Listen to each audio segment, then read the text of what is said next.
Breaking news. Titigan ng Kim Pao, nakakatunaw. Paulo, ayaw mawala sa tabi si Kimi.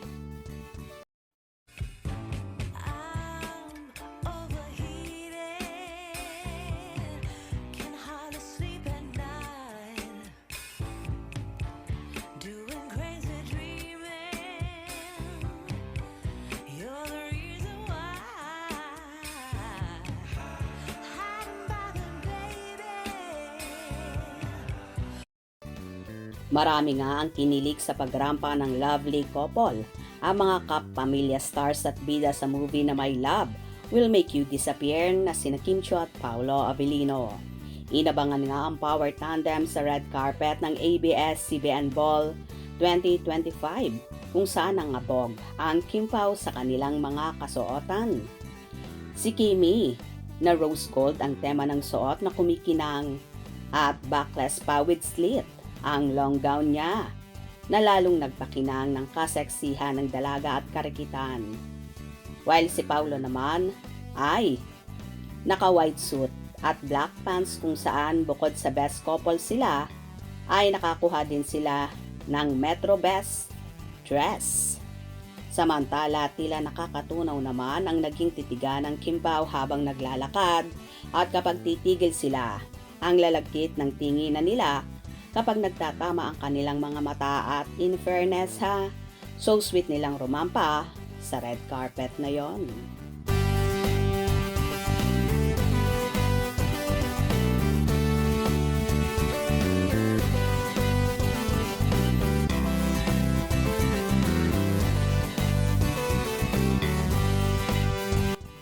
Mukha namang ayaw mawala ni Paulo sa tabi niya ang napapabalitang nobya na palagi silang magkadikit.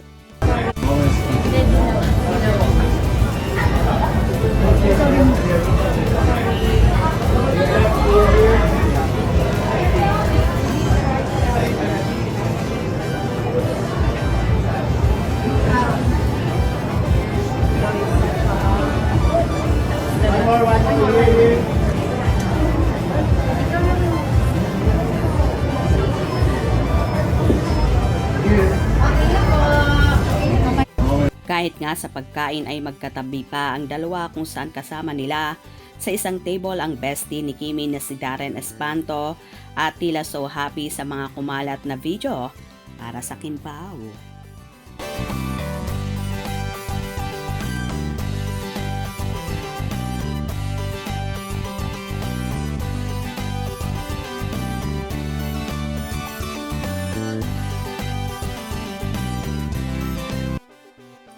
Isa nga ang Kim Pao sa ginastusan at inabangan ng kanilang fanay, kung saan meron pang ilang supporters ng Kim Pao na nagpabook pa sa Soler Hotel para lamang makita at masilayan sina Kim at Paulo na di pa nila sure kung makikita nga ba nila ng malapitan ang nasabing power tandem.